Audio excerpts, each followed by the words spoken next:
God is good and all the time.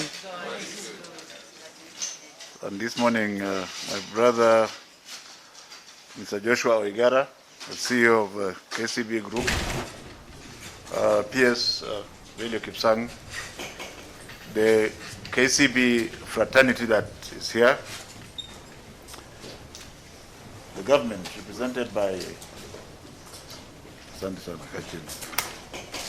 and all our colleagues from the Ministry of Education, the chair of the Board of Management of Olympic Primary School, and the fraternity of Olympic Primary School represented here by both genders, wearing beautiful masks. Good morning once again. Good morning. It gives me great pleasure to be here this morning, having started elsewhere in other schools, but coming here now to see this very large number of children, 730 odd candidates sitting for the primary school exam this year. The progressive reopening of schools to face-to-face learning commences countrywide this morning for grade 4, class 8 and form 4 reporting to their respective institutions. As you are all aware, learners will reopen for term 2 of the academic calendar. The Ministry of Education has released health and safety protocols for the implementation by all learning institutions in readiness for the resumption of face-to-face learning. I'm happy that schools have worked very hard to comply, and the schools I've been to this morning have made me very happy indeed. I have also repeatedly said that although physical distancing shall be and shall remain a challenge to us, it should not, and I've been reassured by the teachers, that it is not going to be a bottleneck to our resolve to open our schools for our beloved children. I encourage schools to engage with students to build confidence about COVID-19 preventive measures, and I'm glad to say that I've seen multiple water points in this school, but I've still demanded for additional more especially when we shall reopen now for the other over 3,000 students who are still at home. And I want to say that this morning at the Nairobi Primary School, I found a phenomenon which was very strange. The grade 3 children, some of them had come to school, which means the other children are itching to come to school. And as we ask ourselves, we have opened now for just about 3 classes. I think we should be bold enough to continue to observe them for about 1 or 2 weeks before we decide as to whether we can risk having larger numbers. So for those parents who are unable to convince their children, I would like their children to listen very carefully, that actually it is because of our great love for them that we want them to remain home for a shorter while we see what happens when just a smaller number is back at school.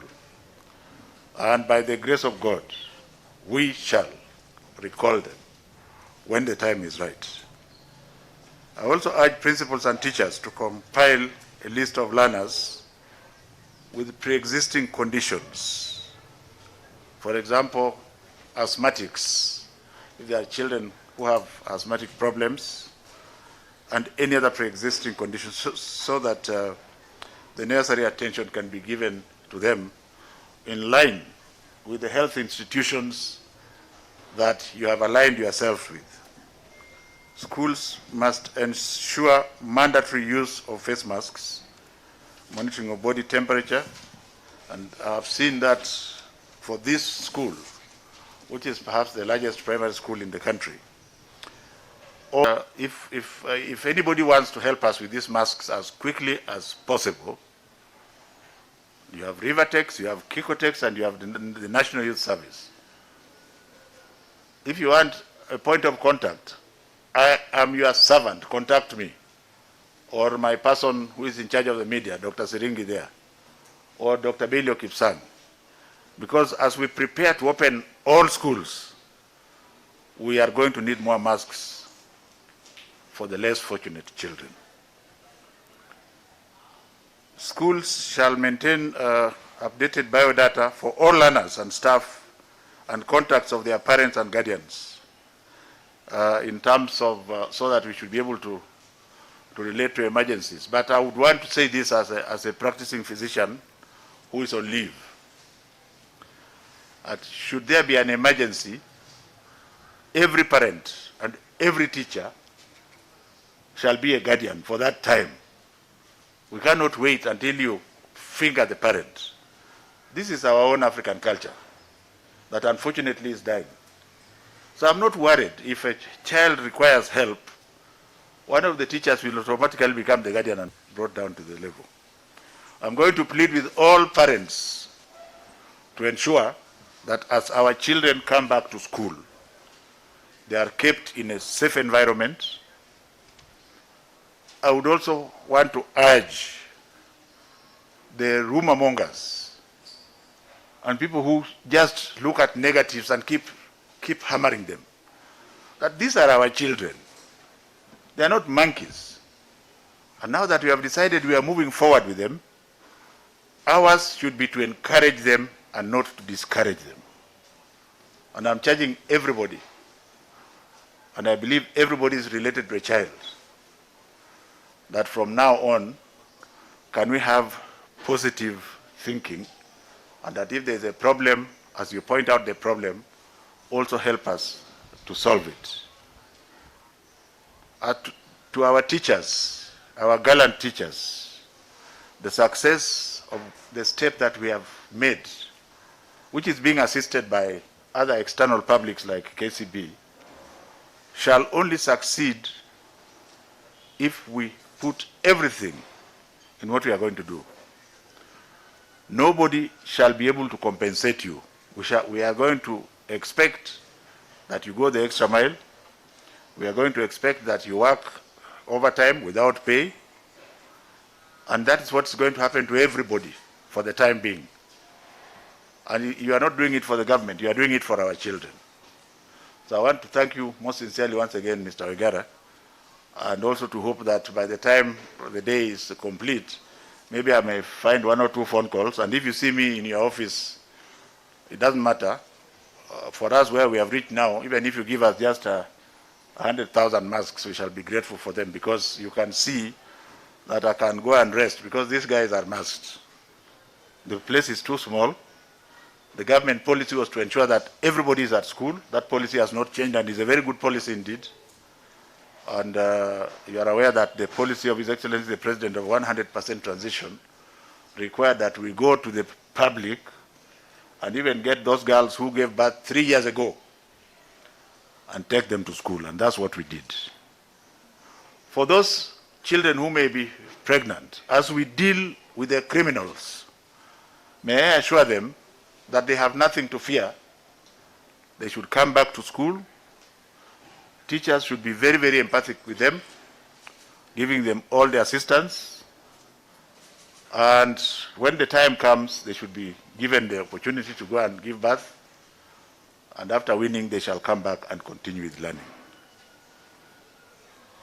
I want to leave it there. I will not take any questions. Perhaps just one thing about school fees. I have said that as we comply with the government requirements, for those few who still have to pay fees, primary school is free, so there is nothing like fees. Day secondary schools are free. But for the boarding schools, where boarding charges are charged, may I once again plead with our principals and head teachers to ensure that no child is sent home on account of school fees, both in the private and the public sector. Because people think I keep talking about public. Even the private schools. Finally, for the private schools, where some people have tried to equate reopening with those who had online classes, we want to make it very clear that all children will start from where they left. All children will start from where they left, and like I've said, the gold standard are these two. So even if you make so much noise, if you send a child home because the child did not engage in online classes, that is criminal, and we shall come for you. The fact that it's a private school does not protect you. And I'm going to ask the leader, Mutheo Kasanga, to ensure that as we open, nobody takes advantage of the children. Let us be empathic with the parents, and no parent should be ashamed to bring the child to school.